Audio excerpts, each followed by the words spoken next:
Students, जैसे कि पिछले वीडियो में हम लोगों ने डिस्कस किया था कि शिक्षकों को जो व्यावसायिक सुविधाएं उपलब्ध हैं उससे संबंधित कारक को हम लोगों ने डिस्कस किया था। और उसमें जब पैरा चेंज करके आप लिख रहे थे कि निम्नलिखित प्रोत्साहन देने वाले उपायों को अपनाने से अपनाकर उनकी व्यावसायिक क्षमता को बढ़ाया जा सकता है। उसमें आपने 3-4 पॉइंट्स नोट डाउन किए थे, जैसे कि यदि कोई शिक्षक व्यावसायिक प्रशिक्षण प्राप्त करना चाहता है तो उसको हर संभव आर्थिक सहायता दी जानी चाहिए। इस तरह से आपने पॉइंट उसमें मेंशन ऑलरेडी किया था, मैंने पिछले वीडियो में बताया था आपको। सरकार को समर्थन देना चाहिए, सेमिनार कॉन्फ्रेंस इत्यादि में भाग लेने के लिए जैसे वो अगर चाहते हैं तो उसको प्रोत्साहित किया जाना चाहिए। और यदि वो व्यावसायिक प्रशिक्षण प्राप्त करना चाहते हैं तो उसके लिए उनके सैलरी में किसी तरह की कटौती नहीं की जानी चाहिए। और जैसे सवैतनिक अवकाश उन्हें दिया जाना चाहिए। ये सब पॉइंट्स जो है बिंदुवार तरीके से हमने आपसे कहा था कि आप इसे नोट डाउन कर लीजिए बिंदुवार तरीके से। उसी में एक आध पॉइंट आप और ऐड कर लीजिए, जैसे कि मैं अगला पॉइंट आपको बोल रहा हूँ जो आप उसमें ऐड करेंगे। जैसे आप ये पॉइंट उसमें डालिए कि विद्यालय प्रबंधन तथा सरकार द्वारा ऐसी समितियों का निर्माण करना चाहिए जो कि व्यापक दिशा निर्देश एवं परामर्श शिक्षकों को प्रदान कर सकें, ताकि उनकी जो शैक्षणिक समस्याएं हैं उसका अवलोकन किया जा सके और उन्हें अच्छे ढंग से हल करने में शिक्षकों की सहायता की जा सके। फिर उसी तरह से अगला पॉइंट में आप फिर ये मेंशन करिए कि भाई जैसे कि विद्यालय प्रबंधन तथा सरकार द्वारा यह भी प्रयत्न किया जाना चाहिए कि ऐसी समितियों का गठन किया जाए ताकि शिक्षक कक्षा शिक्षण के दौरान यदि समुचित शिक्षण विधि का चयन या समुचित शिक्षण कौशल या शैक्षिक योजनाओं का चयन प्रभावी ढंग से नहीं कर पा रहे हैं तो उसका अवलोकन करें और इससे संबंधित आवश्यक सुझाव उन्हें प्रदान करें। विद्यालय पर फिर उसी तरह से आगे पॉइंट को बढ़ाकर आप लिख सकते हैं कि विद्यालय प्रबंधन एवं सरकार इत्यादि को चाहिए कि वे ऐसी समितियों का निर्माण करें जो कि जो कि इस तथ्य का अवलोकन करें वैसे शिक्षक जो अपने कार्य को प्रभावी ढंग से करने में सक्षम हैं, जो शिक्षण विधि, शैक्षिक योजना, शिक्षण कौशल इत्यादि का प्रयोग बड़े ही आदर्श ढंग से करते हैं और कक्षा में अधिगम एवं शिक्षण की उत्कृष्ट परिस्थितियां निर्मित करने में सक्षम हैं। ऐसे शिक्षकों को विशेष ढंग से प्रोत्साहित किया जाना चाहिए। इस प्रकार ये कदम उठाने से, इन कदमों को उठाने से निश्चित रूप से उन्हें प्रोत्साहन मिलेगा और उनकी जो व्यावसायिक क्षमता है उसमें भी वृद्धि होगी। तो यहाँ पर आपका जो एक पॉइंट हुआ वो कंप्लीट हुआ। अब मैं इसे अंग्रेजी रूपांतरित भी करूँगा क्योंकि आप में से बहुत सारे कैंडिडेट ऐसे भी हैं जो अंग्रेजी में आप लिखते हैं, तो आप ध्यान से सुने, मैं इसका अंग्रेजी रूपांतरण भी करता हूँ। When we see the or when we observe the real condition inside the schools, inside most of the schools rather, we find that schools are fully devoted to take so many advantages from the teachers. They want to exploit most of the, rather you can write like this, they want to exploit our teachers more and more, but they do not give any attention to provide the facility for professional training. They do not pay any attention on this area. If any teacher wants to go for professional training, then their salary is being deducted. No leaves are being sanctioned. Due to all such conditions, teachers feel very disrespected, teachers feel very demotivated at the end. इस तरह से आप लिखेंगे, उसके बाद फिर para change करेंगे. You have to change the paragraph now, and now you will write with the help of following points. With the help of following points, the proper motivation can be given to the teachers, and as a result of which their professional abilities will also be improved. ऐसा आप लिखेंगे और उसके बाद dash देंगे आप. Dash देने के बाद अब यहाँ फिर से आप पॉइंट वाइज मेंशन करते चलेंगे कि कौन कौन से उपाय हम लोग करने वाले हैं उसको यहाँ पर लिखेंगे। जैसे number one you have to write here like this,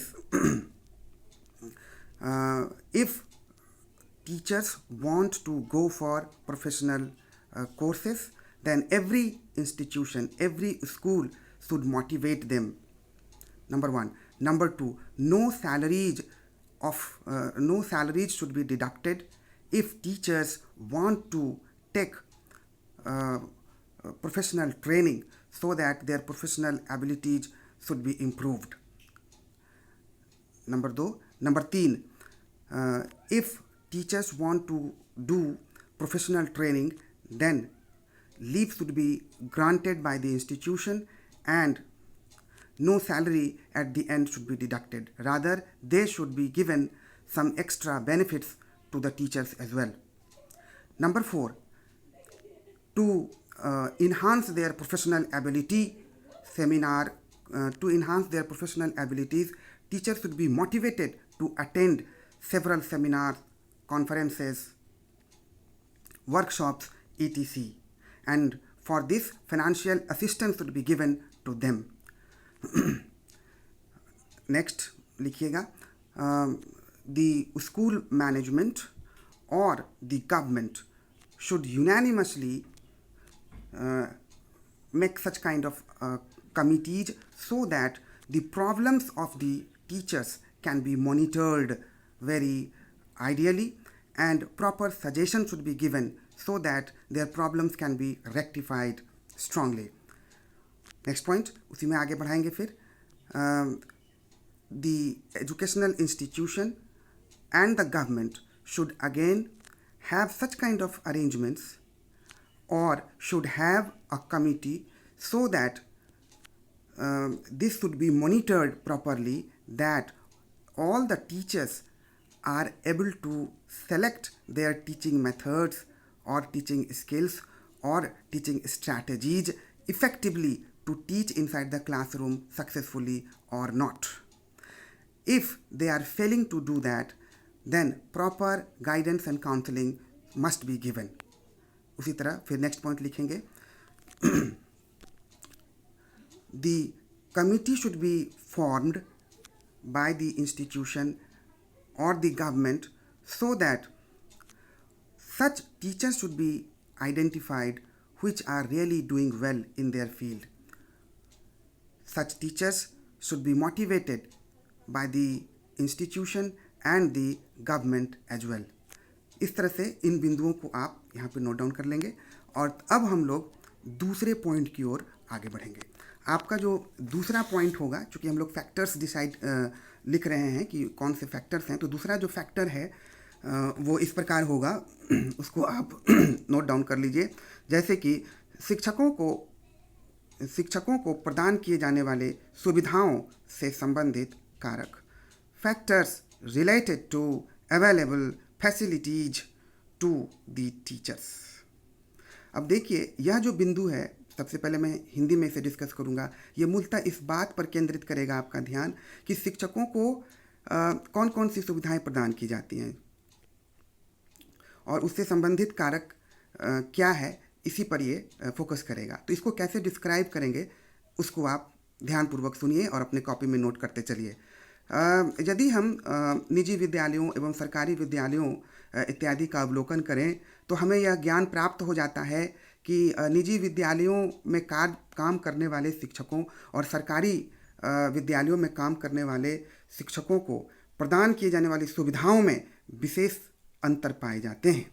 यदि हम गौर करें तो हम पाते हैं कि कई तरह की विसंगतियां हैं, जैसे कि उन्हें जो सैलरी प्रदान की जाती है, उन्हें जो वेतनमान दिया जाता है, उसमें विशेष अंतर देखने को मिलता है।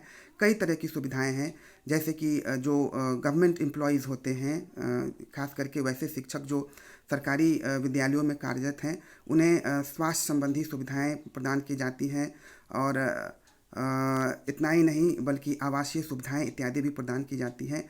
जबकि अधिकांश निजी विद्यालयों में काम करने वाले शिक्षकों की स्थिति का जब हम अवलोकन करते हैं तो हमें यह ज्ञान प्राप्त होता है कि बहुत सारी सुविधाओं से उन्हें वंचित रहना पड़ता है और बहुत ही कम सैलरी, ज़्यादा अधिकांश निजी विद्यालयों में यह स्थिति बनी है कि बहुत कम सैलरी उन्हें दी जाती है, जिसके कारण वो शिक्षक प्रायः तनावग्रस्त रहते हैं और उन्हें हतोत्साहित रहते हैं और कई तरह की मानसिक परेशानियों से भी स्वयं को घिरा हुआ पाते हैं। तो फिर यहाँ पर आप पैरा चेंज कर दीजिएगा, पैरा चेंज करके लिखिएगा कि निम्नलिखित प्रोत्साहन प्रदान करने वाले कारकों को, निम्नलिखित प्रोत्साहन प्रदान करने वाले उपायों को अपनाकर हम शिक्षक की व्यावसायिक क्षमता को विकसित कर सकते हैं। फिर डैश दे दीजिए। अब यहाँ हम लोग उपाय की चर्चा करेंगे सिर्फ। अब यहाँ फिर नंबर दिखिए, नंबर ABC या 1 2 3 जैसे करना हो आप करिए। पहले पॉइंट में आप लिखेंगे कि विद्यालय प्रबंधन एवं सरकार इत्यादि को चाहिए कि शिक्षकों को आवासीय सुविधा प्रदान करें।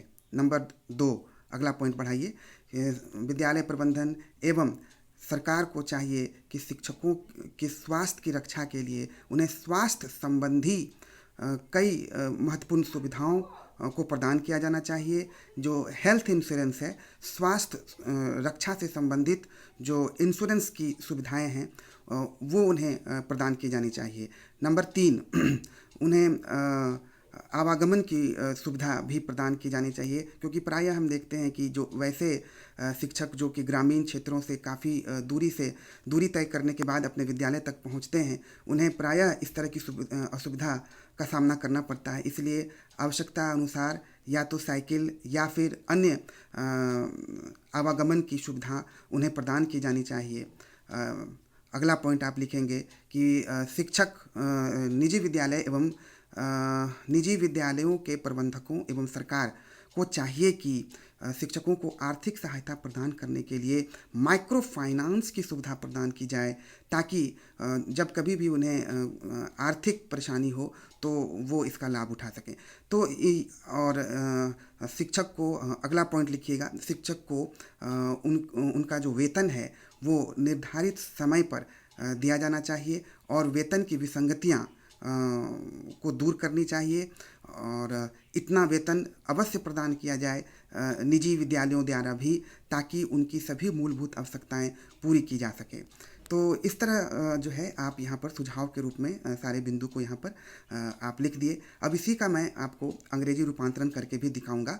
तो अंग्रेजी रूपांतरण में जो आपका दूसरा पॉइंट है, जिसके लिए आप लिखेंगे, आप नोट कर लीजिए, factors related to available facilities to the teachers. अब इसको कैसे डिस्क्राइब करिएगा वो भी समझ लीजिए। When we analyze the situation found or the facilities found in most of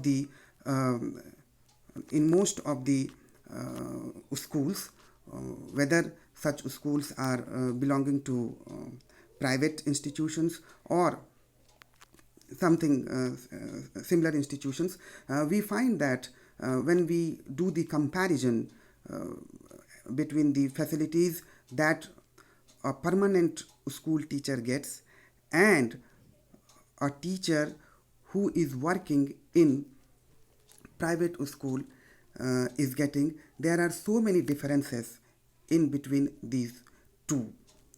We generally find that the teachers who are working in government sectors, they are getting the facilities of residential facilities, health insurance and several other benefits. But when we analyze the situation of private school teachers, we find that most of private school teachers are not getting all such facilities, and their differences in salaries are also very pathetic.